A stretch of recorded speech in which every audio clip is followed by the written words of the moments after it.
Wow, wow, wow, wow. सालों की लुका छुपी के बाद आज इजराइल और ईरान के बीच में एक ओपन ऑल आउट वॉर लगभग शुरू ही हो चुका है। अक्टूबर के पहले ही दिन ईरान ने इजराइल पर 180 से ज्यादा बैलिस्टिक मिसाइल से हमला कर दिया। न्यूज चैनल्स की मानो तो वर्ल्ड वॉर 3 की शुरुआत हो चुकी है। ईरान इजराइल का युद्ध अटल हो चुका है। Is the world on the brink of world war 3? लेकिन ईरान ने सीधे ही जंग का ऐलान कर दिया इजराइल के खिलाफ। अब क्या World War III has already started. The world war is already upon us. लेकिन क्या ऐसा होने वाला है? क्या हम एक भीषण न्यूक्लियर युद्ध से मरने वाले हैं, या हमारी ही देश की पोल्यूशन, महंगाई और नफरत की आग उससे पहले ही हमें जला देगी? यह सच है कि इजराइल ने भी कहा है कि वो ईरान के रॉकेट्स का मुंह तोड़ जवाब देगी, और ईरान ने भी यह बात साफ कर दी है कि अगर इजराइल जवाबी कार्रवाई करती है तो वो और भी ज्यादा घातक हमले करेगा। इस बार तो सिर्फ वार्निंग था, सिविलियन एरियाज को टारगेट नहीं किया गया था। पिछले एक साल से दुनिया को बस एक बात का डर रहा है कि मिडिल ईस्ट में एक डी फैक्टो रीजनल वॉर शुरू ना हो जाए, और वो अब होने का मंजर सच हो रहा है। इजराइल और ईरान हिस्ट्री में पहली बार जंग के मैदान पर एक दूसरे के सामने खड़े हुए हैं, कोई प्रॉक्सी नहीं है। हमेशा की तरह दुनिया बार बार अब बोल रही है, बड़े बड़े देश बोल रहे हैं कि देखो दोनों साइड्स को संयम बरतना चाहिए, रिस्ट्रेन, कॉशन एक्सरसाइज करना चाहिए, डिप्लोमेटिक सॉल्यूशन निकालने की जरूरत है। लेकिन एज एक्सपेक्टेड यूएस ने कहा, और साथ ही में G7 कंट्रीज ने कहा है कि Israel has the right to respond, इसे एक्नॉलेज किया है। ईरान के अटैक की निंदा करते हुए यूएस ने इजराइल के रिटेलिएशन को सपोर्ट करने की बात तो की है कि ईरान के ऑयल प्रोसेसिंग साइट्स को कैसे टारगेट किया जा सकता है। हालांकि अमेरिकी राष्ट्रपति जो बाइडेन ने यह भी बात साफ कर दी है कि इजराइल रिस्पॉन्स में प्रोपोर्शनल मेजर रखे। अगर इजराइल फॉर एग्जांपल ईरान के न्यूक्लियर फैसिलिटीज को अटैक करता है तो यूएस इसका समर्थन नहीं करेगा। पिछले एक साल से जो जंग इजराइल ईरान के प्रॉक्सीज जैसे हमास, हेजबुल्ला, हुतीस के साथ लड़ रहा था, अब उसमें खुद ईरान की एंट्री हो चुकी है। काफी सिग्निफिकेंट बात है ये। इजराइल ने भी ईरान पर डायरेक्ट अटैक करने का प्रण लेकर रखा है। मिडिल ईस्ट में हालात पहले ही बद से बदतर थे, अब इसमें नया इजराइल वर्सेस ईरान वॉर का मंजर अब आ चुका है, और इसका फॉलआउट पूरी दुनिया को झेलना पड़ेगा। देशभक्त के आज के एपिसोड में कि आखिर क्यों ईरान ने इजराइल पर इतना बड़ा मिसाइल अटैक किया, क्या है इजराइल और ईरान के बीच में जंग और उसकी हिस्ट्री, कैसे देखते देखते हालत इतने बुरे हो गए हैं कि मिडिल ईस्ट के दो मेजर पावर्स अब ओपन वॉर के सिचुएशन पर आ गए हैं। इजरायली गवर्नमेंट ईरान को हेड ऑफ द ऑक्टोपस क्यों बुलाती है, और इन सब के बीच में दुनिया के बाकी देश क्या कर रहे हैं वायलिन बजाने के अलावा? इजराइल कैसे अब रिस्पॉन्स की तैयारी कर रहा है, और क्या रीजनल और ग्लोबल रिपरकशंस हो सकते हैं इस नए जंग में? वर्ल्ड वॉर 3 सच में होगा क्या, या मिडिल ईस्ट के दलदल में बस और जाने ही जाएंगी? कहते हैं कि अगर वर्ल्ड वॉर 3 शुरू होगी तो मिडिल ईस्ट की वजह से होगी, इसीलिए यहां की हिस्ट्री जानना थोड़ा जरूरी है। शुरुआत करते हैं एक छोटे से हिस्ट्री लेसन से। इजराइल और ईरान के बीच में कहानी शुरू होती है हमारी 1948 से, जब इजराइल ने अपनी इंडिपेंडेंस डिक्लेयर कर दी मिडिल ईस्ट के बीचों बीच, क्योंकि ये उसे अपना प्रॉमिस्ड लैंड मानते थे। तब ईरान एक सेक्युलर और प्रो वेस्टर्न रेजिम था under Shah Mohammad Reza Pahlavi. अब वो वहां गवर्न करते थे। अब कॉमन स्ट्रेटेजिक और इकोनॉमिक इंटरेस्ट होने की वजह से इंडिपेंडेंस के साथ साथ ईरान और इजराइल के बीच में एक्चुअली इनफॉर्मल रिलेशंस भी एस्टैब्लिश हो गए। हालांकि फॉर्मली ईरान ने कभी इजराइल को एक अलग स्टेट के रूप में रिकॉग्नाइज नहीं किया था। यह बस एक स्ट्रेटेजिक अलायंस था जिसमें ईरान और इजराइल के बीच में इंटेलिजेंस शेयरिंग, इकोनॉमिक कॉर्पोरेशन था। ईरान इजराइल को ऑयल सप्लाई करता, दोनों कंट्रीज की मिलिट्रीज भी एक दूसरे के साथ कॉर्पोरेट करती, यहां तक ज्वाइंट ड्रिल्स और एक्सरसाइज भी हुआ करते। आज सोचना बड़ा मुश्किल है ऐसा, लेकिन शुरुआत ऐसी हुई थी। यह सब कुछ एकदम से बदल जाता है 1979 में, जब प्रो वेस्टर्न शाह रेजा पहलवी को हटाकर पावर अज्यूम करते हैं शिया क्लेरिक आयतुल्लाह खोमेनी। अब सेक्युलर और लिबरल ईरान की जगह आता है एक theocratic Islamic Republic of Iran. और इरानियन रेवोल्यूशन के बाद ईरान ऑफिशियली इजराइल का एक कट्टर अपोनेंट बन जाता है। इस्लामिक रिपब्लिक बनने के बाद ईरान ने इजराइल को एक इलेजिटिमेट जायनिस्ट रेजिम डिक्लेयर कर दिया। जायनिज्म एक पॉलिटिकल, एक नेशनलिस्टिक मूवमेंट है जो 19th सेंचुरी में शुरू हुआ था। इसका मेन मकसद, मेन एम था जूस के लिए एक इंडिपेंडेंट होमलैंड एस्टैब्लिश करना, जो इवेंचुअली 1948 में इजराइल के क्रिएशन के साथ पूरा होता है। जायनिज्म का फोकस था कि जूस अपना एक अलग नेशन बना सके जहां वो अपनी कल्चरल, रिलीजियस और पॉलिटिकल आइडेंटिटी को फ्रीली प्रैक्टिस कर सके, स्पेशली कंसिडरिंग द फैक्ट, और ये सत्य है कि यूरोप और बाकी दुनिया में काफी परसिक्यूशन फेस करना पड़ा जूस को। हिटलर और नाजी एट्रोसिटीज के बाद जायनिस्ट मूवमेंट और भी ज्यादा स्ट्रांग हो जाता है और यूएन, वेस्टर्न पावर्स इजराइल की स्थापना करने में बहुत ज्यादा मदद भी करते हैं। लेकिन शिया क्लेरिक रूल्ड ईरान का स्टैंड हमेशा रहा है कि इजराइल का एग्जिस्टेंस मिडिल ईस्ट के लिए, मुस्लिम्स के लिए, स्पेसिफिकली पैलेस्टीनियंस के राइट के खिलाफ है। इस सब को ध्यान में रखते हुए ईरान के टॉप लीडरशिप ने इजराइल की डिस्ट्रक्शन के कॉल भी दे दिए और आज के डेट में अगर तीसरा विश्व युद्ध होता है तो सबसे बड़ा कारण यही स्प्लिट, यही डिफरेंस ऑफ ओपिनियन, यही जंग है, जो कुछ टाइम तो ठंडे बस्ते में गया था लेकिन पिछले एक साल में फिर से हमारे सामने आकर एक रियलिटी बन गया है। इस कॉन्फ्लिक्ट को आगे समझने से पहले यह भी आप जान लो कि अगर एक बड़ा युद्ध होता है, रीजनल या ग्लोबल, तो ग्लोबल इकोनॉमी जिसकी हालत ऑलरेडी टाइट है वो और भी टाइट हो जाएगी, वो नीचे ही चली जाएगी। और वैसे में भी आप जानते हैं हमारे देश में जॉब्स की सिचुएशन कितनी टाइट है। वॉर आया तो फिर पॉपा भी आपको नौकरी नहीं दिलवा पाएंगे, आपको खुद ही अपने स्किल्स को वॉर प्रूफ बनाना होगा। इसके लिए आप एक काम कर सकते हैं, कल और परसों आप एक 3 घंटे का hands on training in AI class attend कर सकते हैं। वैसे तो ये क्लास पेड होता है लेकिन पहले 1500 देशभक्त सब्सक्राइबर्स जो नीचे दिए गए लिंक पर क्लिक करेंगे उनके लिए ये बिल्कुल फ्री है। इस एआई क्लास से आप अपने आप को 10x एफिशिएंट कर सकते हैं, अपने जॉब में अपने आप को इररिप्लेसेबल बना सकते हैं और अपना फ्यूचर अपने लिए सिक्योर कर सकते हैं। कैसे? ये एआई क्लास आपको सिखा सकता है कि आपके जो जरूरी स्किल्स हैं वो आप कैसे और इंप्रूव कर सको। मान लो बेसिकली आज एआई स्किल सीखना उतना ही जरूरी है जितना 20 साल पहले कंप्यूटर सीखना जरूरी था। ये सब आप कर सकते हो कि ट्रेनिंग में आप अपने आप को कैसे इंप्रूव कर सकते हो, स्किल्स कैसे बढ़ा सकते हो, वो स्किल्स जो सिर्फ टॉप 1% लोगों को पता है। तो चाहे आप टेक सेक्टर में हो, नॉन टेक सेक्टर में हो, सेल्स, फाइनेंस, एचआर या फाउंडर हो या फ्रीलांसर हो, आपको बड़ा फायदा मिलेगा इस क्लास से। यहां आप सीख सकते हैं कि एआई की मदद से आप जॉब कैसे ढूंढ सकते हो, बड़े कॉम्प्लेक्स डेटा को कैसे एक्सेल शीट में ढाल सकते हो, यूनिक रेज्यूमे बिल्डिंग कैसे कर सकते हो, प्रेजेंटेशन स्किल्स कैसे सीख सकते हो। तो जल्दी करो, अगर आपको यह क्लास अच्छा लगता है, काम आएगा। याद रखिए 7 PM यह क्लास है, कल और परसों। आप नीचे दिए गए लिंक पर क्लिक करके अपना स्लॉट बुक कर सकते हो। ओनली 1500 पीपल जो क्लिक करेंगे पहले, उनके लिए क्लास बिल्कुल फ्री है। Anyways, back to the story. अब यहां समझने की बात यह है कि पूरे मिडिल ईस्ट में यह सेंटिमेंट हमेशा से ही रहा है, यह मौजूद रहा है कि इजरायलीज ऑक्यूपेंट्स हैं इस लैंड के, जिन्होंने पैलेस्टीनियन जमीन पर कब्जा किया है, ठीक जैसे पाकिस्तान कश्मीर के एक हिस्से पर कब्जा करके बैठा हुआ है। अभी के by the way Jammu and Kashmir elections complete हुए। इंटरेस्टिंग फैक्ट बताऊं आपको, 90 सीट्स पर इलेक्शन हुए, लेकिन क्या आपको मालूम है कि आज के डेट में भी जम्मू एंड कश्मीर असेंबली में 114 सीट्स गिनी जाती हैं। 24 सीट्स वैसी जो पीओके के अंदर आती हैं लेकिन जिन्हें हम अपना मानते हैं। मिडिल ईस्ट में लोगों का यह भी मानना है कि वेस्टर्न पावर्स ने जानबूझकर एक प्रीडोमिनेंटली और हिस्टोरिकली इस्लामिक लैंड में आर्टिफिशियली एक जूइश स्टेट को प्लांट किया है। कुछ हार्डलाइनर मुस्लिम्स तो अब इसीलिए इजराइल के डिस्ट्रक्शन को अपनी रिलीजियस ड्यूटी मान चुके हैं और यही रहा फॉल्ट लाइन, यही है एक फंडामेंटल फॉल्ट लाइन। इसीलिए तेहरान में कट्टर इस्लामिक क्लेरिक्स के टेक ओवर करने के बाद ईरान की पैलेस्टाइन और इजराइल को लेकर पोजीशन और भी ज्यादा हार्डलाइन हो गई कि हम बात ही नहीं करेंगे, तुम यहां से निकलो, हम तुम्हें खत्म करेंगे। इनफैक्ट ये नई रजीम को, जो काफी ज्यादा एंटी यूएस और एंटी इजराइल थी, उन्होंने यूएस को बड़े और इजराइल को छोटे शैतान की तरह देखना शुरू कर दिया। इस छोटे शैतान पर काबू पाने के लिए और पैलेस्टीनियन लोगों को उनका हक दिलाने के लिए, उनका देश दिलवाने के लिए हार्डलाइनर इरानियन गवर्नमेंट ने इजराइल के आसपास के रीजन्स में मिलिशियास को खड़ा करना शुरू कर दिया, उन्हें इक्विप और फंड करना शुरू कर दिया। इस दौरान जन्म होता है हिजबुल्लाह और हमास जैसे ग्रुप्स का, जो आज भी इजराइल के खिलाफ लड़ रहे हैं। ये ग्रुप्स ईरान के फॉरवर्ड डिफेंस डॉक्ट्रिन के तहत बनाए गए थे। यह डॉक्ट्रिन यह बोलता है कि अपना पावर अपने बॉर्डर से आगे आप कैसे एग्जर्ट कर सकते हो, और वो भी बिना डायरेक्ट कॉन्फ्रंटेशन के या बिना अपने आप को सामने लाए। ये प्रॉक्सीज इन्होंने बनाए।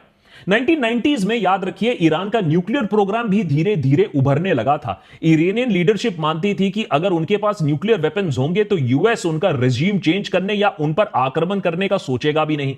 लेकिन इजराइल ईरान के न्यूक्लियर एम्बिशंस को एग्जिस्टेंशियल थ्रेट मानता था। माने अगर ईरान बना न्यूक्लियर तो खत्म हो गया इजराइल। और इसीलिए यहां से शुरू होता है एक खतरनाक प्रॉक्सी वॉर का सिलसिला। चारों तरफ से दुश्मनों से घिरे इजराइल ने अनऑफिशियली तो न्यूक्लियर पावर स्टेटस 1960s में ही हासिल कर ली थी, थैंक्स टू पॉपो अमेरिका।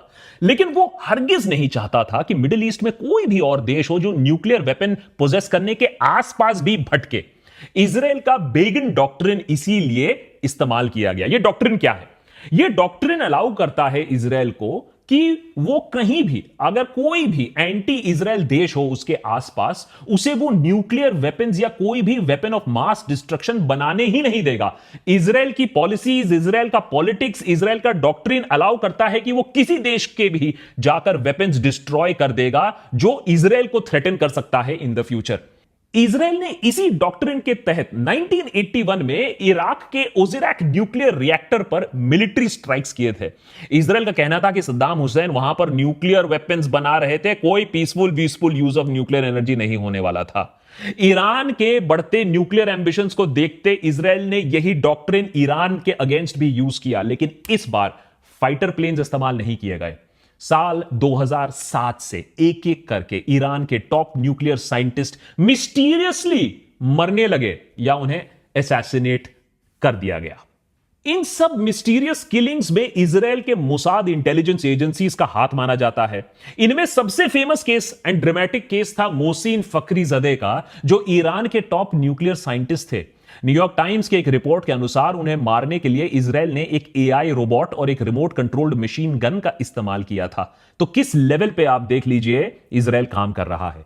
इजराइल के एंटी ईरान ऑपरेशन सिर्फ असैसिनेशंस तक ही लिमिटेड नहीं थे। साल 2010 में इजराइल और सीआईए ने मिलकर स्टक्सनेट नामक एक कंप्यूटर वर्म का भी इजाद किया, जिसके जरिए इस वर्म को कंप्यूटर सिस्टम्स में इंसर्ट करके वहां के ईरान के यूरेनियम इनरिचमेंट फैसिलिटीज को टारगेट किया गया। दुनिया के दूसरे कोने में बैठकर एजेंट्स ने इस वर्म की मदद से ईरान के सेंट्रीफ्यूजेस को मैल फंक्शन करवा दिया, इनको खराब करवा दिया, जिससे ईरान का जो पूरा इनरिचमेंट और न्यूक्लियर प्रोग्राम था वो सालों पीछे चला गया। तो इतने लेवल पर ऑपरेशंस हो रहे हैं। दरअसल इजराइल इंटेलिजेंस ईरान के हर इंस्टीट्यूशन में घुस चुका है। इनका प्रेजेंस इतना डीप और ट्रबलसम हो चुका है ईरान के लिए कि ईरान कभी इस पर खुलकर बात भी नहीं करती है, क्योंकि अगर आपके देश में दुश्मन सीक्रेट ऑपरेशन इतनी आसानी से कर पाता है, इतना डीप घुस चुका है, तो सवाल तो आप पर भी पूछा जाएगा ना कि भाई आपकी इंटेलिजेंस क्या कर रही है। इसी वीक फॉर्मर इरानियन प्रेसिडेंट ने माना है कि ईरान के एंटी मोसाद इंटेलिजेंस यूनिट का जो चीफ था वो अपने आप एक मोसाद का एजेंट निकला। बताइए, ऐसी तो हालत करके रखी है ईरान की सिक्योरिटी अपैरेटस की और न्यूक्लियर अपैरेटस की। लेकिन इस बदहाली के बावजूद ईरान इजराइल को ईंट का जवाब पत्थर से देने की पूरी कोशिश कर रहा है। अभी ऐसी बात चल रही है कि 2 दशकों में ईरान के जो प्रॉक्सीज हैं ये सक्सेसफुल काफी हद तक रहे हैं। पूरे मिडिल ईस्ट में वो पावरफुल होते रहे हैं।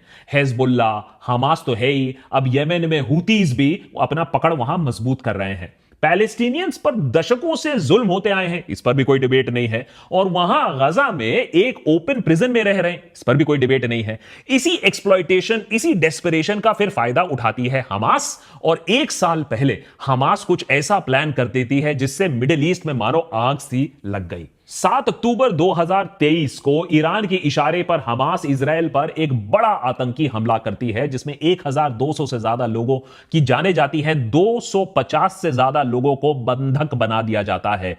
One of the worst terror attacks in recent history इसे माना जाता है। अगले ही दिन से लेबनान स्थित हिजबुल्ला भी इजराइल पर बमबारी करना शुरू कर देती है। कुछ ही दिनों में येमेन के हुती रेबल्स भी इजराइल पर प्रेशर बनाना शुरू कर देते हैं। रेड सी पर गुजर रहे शिप्स पर अटैक करना शुरू कर देते हैं। चारों तरफ से अटैक्स झेल रहे इजराइल पर कोई ज्यादा इंपैक्ट तो नहीं पड़ता है, उनकी डिफेंसेस भी स्ट्रांग होती हैं और वो अपने ऑपरेशन शुरू कर देते हैं गजा में और फिर लेबनान में। हमास टेरर अटैक्स और इजराइल का जो गजा पर जो जेनोसाइड होता है उसके बाद, इस पर हमने पूरे लंबे एपिसोड्स बना के रखे हैं। अपने आप में बहुत कॉम्प्लिकेटेड मुद्दा है, नीचे मैंने लिंक्स देके रखे, उसे देख लीजिएगा। लेकिन अब आती है इंटरेस्टिंग बात कि ये देखिए कॉन्फ्लिक्ट ईरान के साथ कैसे बढ़ता है। ईरान के प्रॉक्सी से डील करने के लिए इजराइल इस साल के शुरुआत से ही सीरिया और लेबनान पर क्रॉस बॉर्डर ऑपरेशंस उन्होंने करना शुरू कर दिया। इस ऑपरेशन में प्राइमरीली हिजबुल्लाह के कमांडर्स और ईरान के मिलिट्री ऑफिसर्स को टारगेट किया गया, जो सीरिया और सदर्न लेबनान से इजराइल पर अटैक्स कोऑर्डिनेट कर रहे थे। लेकिन एक्सपर्ट्स को मालूम था कि ये जो जंग हमास के साथ शुरू हुई थी, ये वॉर की तरफ बढ़ते सिर्फ कदम ही थे। ये जो आज हम देख रहे हैं, ये होना ही था, ये कदम इसी तरफ जा रहे थे। ईरान और इजराइल में टेंशंस काफी टाइम से चल रहे हैं। क्रॉस बॉर्डर ऑपरेशंस इजराइल करती आई है, लेकिन इन क्रॉस बॉर्डर ऑपरेशंस में अप्रैल के महीने में एक सिग्निफिकेंट एस्केलेशन हुआ, क्योंकि इस ऑपरेशन में टारगेट बना सीरिया के डेमास्कस स्थित इरानियन कॉन्सुलेट।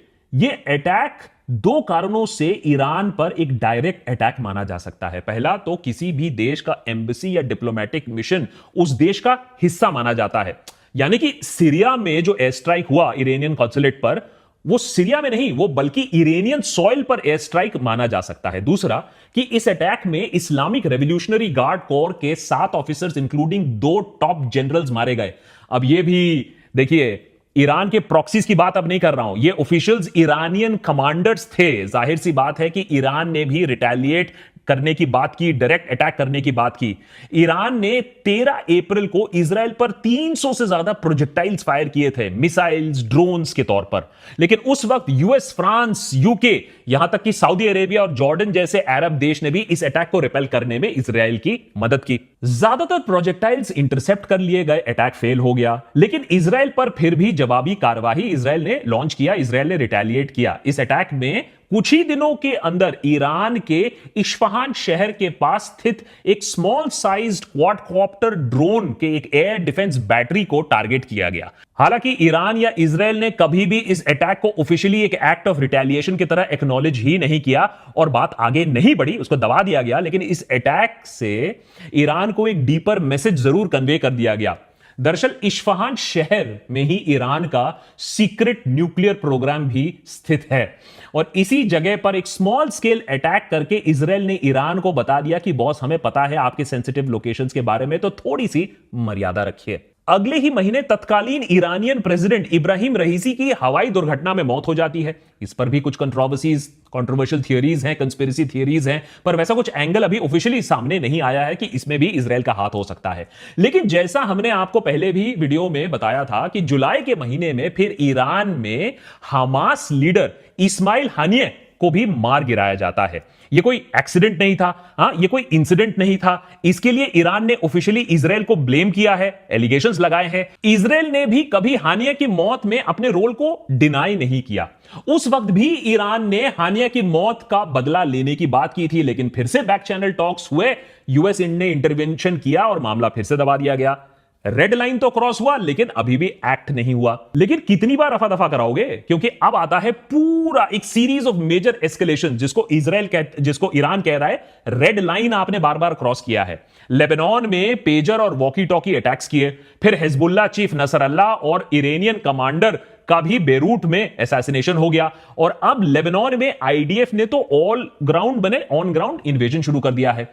तो एक के बाद एक इजराइल ने इरानियन इंटरेस्ट पर हमले किए हैं, रेड लाइंस क्रॉस किया है, और ईरान अब चुप बैठ नहीं सकता है, नहीं तो उसको अपनी मुंह की खानी पड़ेगी। फाइनली 1 अक्टूबर की शाम को ईरान ने इजराइल पर अपना सबसे बड़ा मिसाइल बराज लॉन्च कर ही दिया। इन स्ट्राइक्स में इजराइल के मिलिट्री बेसेस को टारगेट किया गया था, जिन्हें रोकने में इजराइल एरियल डिफेंसेस पूरी तरीके से सक्सेसफुल नहीं हो पाई, लेकिन कुछ खास डैमेज भी नहीं कर पाया ईरान इजराइल का इस अटैक में।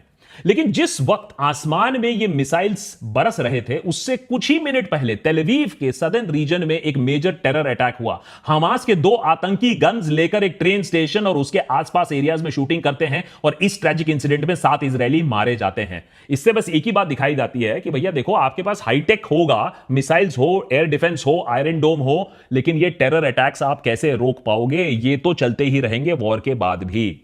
अब इजरायली मिलिट्री और पॉलिटिकल सर्कल्स में कंसेंसस है कि ईरान के मिसाइल अटैक्स का कड़ा जवाब तो देना होगा।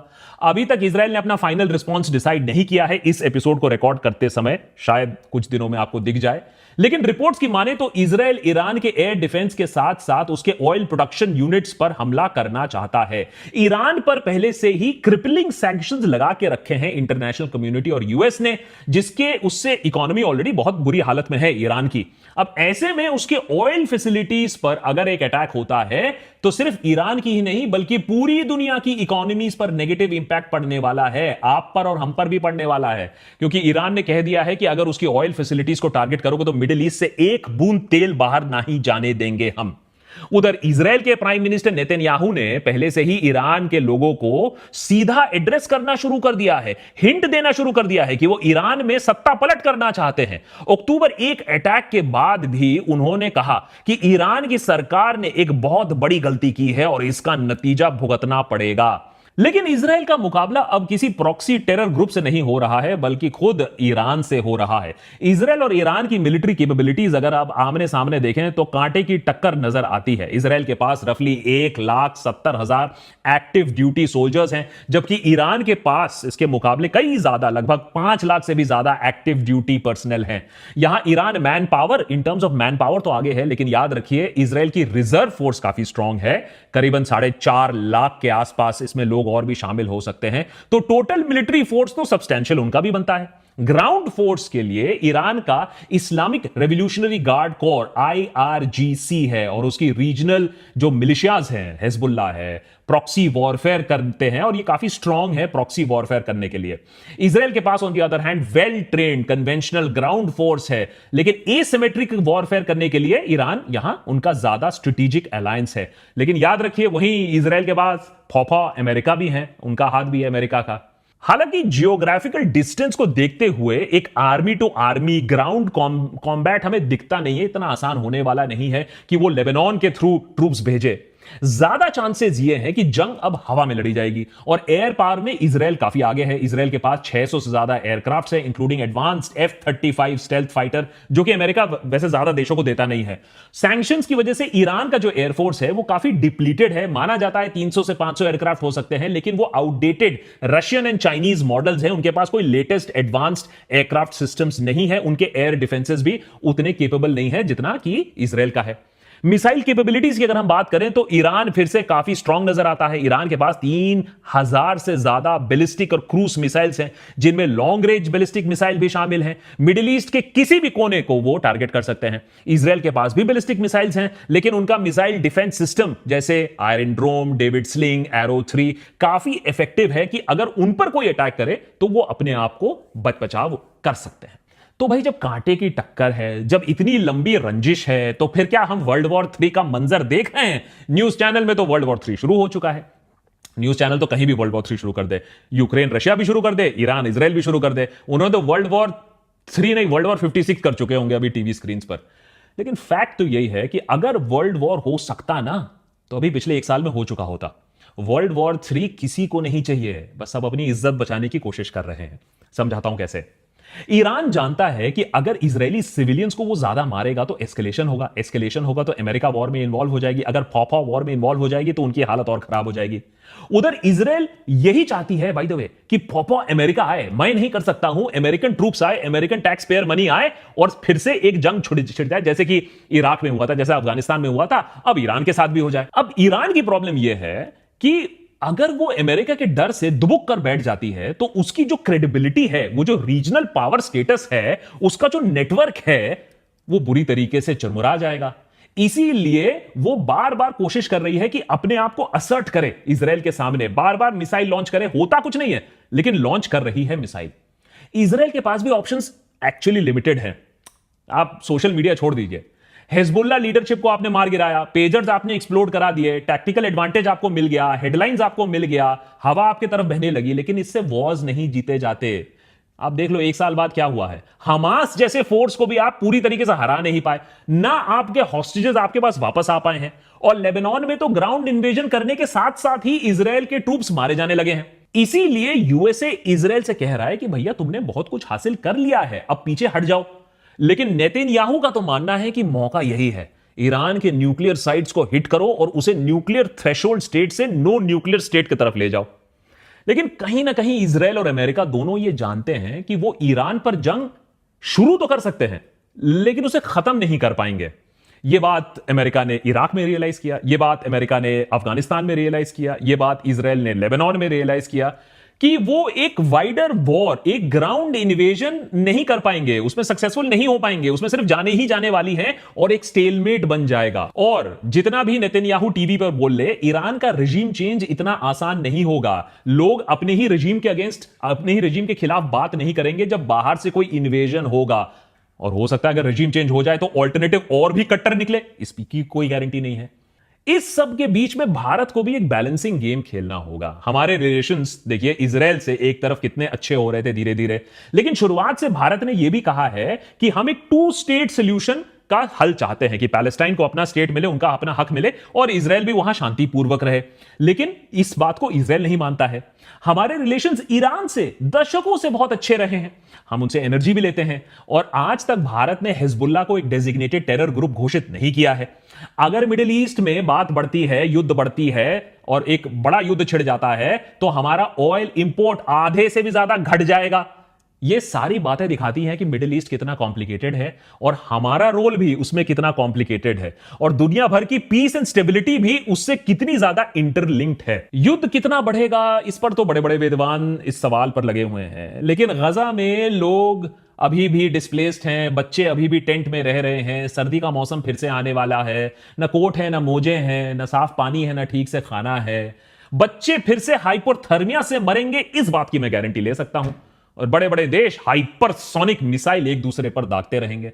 लेकिन जब तक सारे देश इस बात पर सहमत नहीं होते हैं कि भैया एक 2 स्टेट सोल्यूशन ही रास्ता है, तब तक मिडिल ईस्ट के इस दलदल में बस और जाने ही जाती रहेंगी।